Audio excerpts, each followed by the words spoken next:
Αυτός ο ουρανός δεν υπήρξε ποτέ ακριβώς έτσι.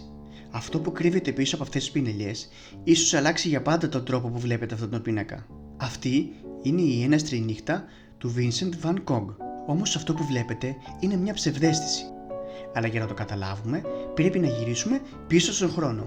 Το 1889 ο Vincent van Gogh βρίσκεται στη Νότια Γαλλία, σε μια από τις πιο δύσκολες περιόδους της ζωής του.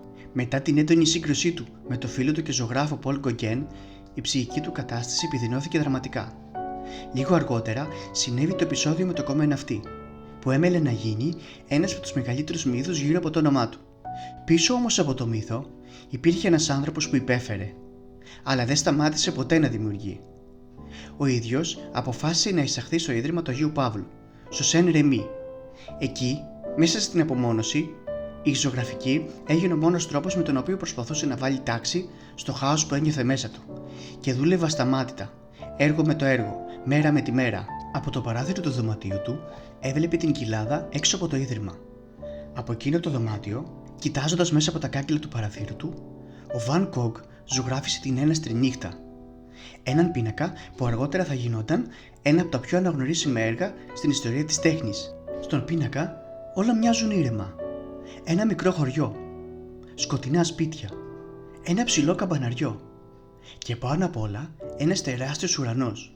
Όμως αυτή η ηρεμία είναι μόνο μια ψευδαίσθηση. Ο Βαν Γκογκ δεν αποτύπωσε απλώς το τοπίο που είχε μπροστά του, αποτύπωσε τον κόσμο όπως τον βίωνε. Ο ουρανός κυριαρχεί σχεδόν σε ολόκληρο τον πίνακα, ενώ η γη μοιάζει μικρή και ασήμαντη. Οι στροβιλισμοί δημιουργούν την αίσθηση ότι ο ολόκληρος ουρανός βρίσκεται σε διαρκή κίνηση. Ο Βαν Γκογκ χρησιμοποιεί παχές, έντονες πινελιές που παραμένουν ορατές πάνω στον καμβά. Σαν κάθε πινελιά να μεταφέρει μια διαφορετική ένταση. Μέσα όμως σε αυτό το σκοτάδι εμφανίζονται οι κρίξεις κίτρινου φωτός.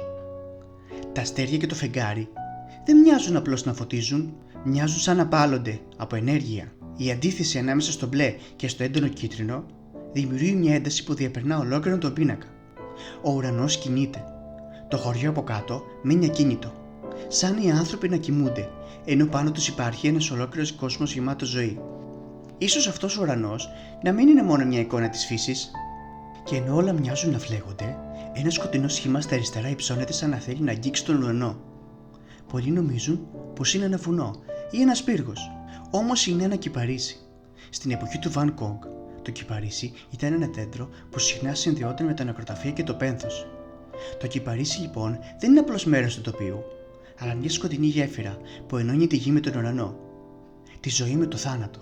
Όμως το μεγαλύτερο μυστικό του πίνακα δεν βρίσκεται ψηλά στον ουρανό, βρίσκεται χαμηλά, στη βάση του, στο χωριό, σε ένα σημείο όπου κανονικά δεν θα έπρεπε να υπάρχει, γιατί αυτή η εικόνα δεν υπήρχε έξω από το παράθυρό του. Ο Βαν Γκογκ δεν αποτύπωσε πιστά το τοπίο που έβλεπε έξω από το παράθυρό του, πρόσθεσε ένα τόπο πλασμένο από τη μνήμη του, τα σπίτια με τις μυτερές στέγες, ο πύργος της εκκλησίας. Τίποτα από όλα αυτά δεν βρισκόταν στο Σεν Ρεμί. Κλεισμένο σε ένα άσυλο, μακριά από όλους, ζωγράφισε μια εικόνα που ίσως του θύμισε την πατρίδα του, την Ολλανδία. Ο Βαν Γκογκ ζωγράφισε την έναστρη νύχτα το 1889. Ένα χρόνο αργότερα, τον Ιούλιο του 1890, πέθανε σε ηλικία 37 ετών από τραύμα πυροβόλου όπλου. Η επικρατέστερη ιστορική εκδοχή είναι ότι πρόκειται για αυτοκτονία. Κατά τη διάρκεια της ζωής του δεν γνώρισε τη δόξα που έχει σήμερα. Η αναγνώριση ήρθε μετά το θάνατό του. Και εδώ βρίσκεται η μεγαλύτερη ειρωνία. Ένας άνθρωπος που ένιωθε πως κανείς δεν τον καταλάβαινε, δημιούργησε ένα έργο που σήμερα συγκινεί εκατομμύρια ψυχές. Η έναστρη νύχτα δεν είναι απλώς ένας πίνακας με αστέρια. Είναι η στιγμή που ο ζωγράφος πήρε ένα πραγματικό κόσμο και τον μετέτρεψε σε κάτι απόλυτα προσωπικό. Παρά τις δυσκολίες που αντιμετώπιζε, μέσα σε μόλις 10 χρόνια δημιούργησε περίπου 2.000 έργα, ανάμεσά τους περίπου 900 πίνακες. Και ίσως αυτός είναι ο λόγος που περισσότερο από 100 χρόνια μετά συνεχίζουμε να κοιτάμε αυτόν τον ουρανό. Γιατί μέσα σε αυτές τις πινελιές, στους τροβιλισμούς, στο κίτρινο φως και στο σκοτάδι, βλέπουμε έναν άνθρωπο που αναζητά φως, ακόμη και όταν όλα γύρω του μοιάζουν σκοτεινά. Για να μην χάσετε το επόμενο ταξίδι μας στα μυστήρια της τέχνης, κάντε εγγραφή στο κανάλι.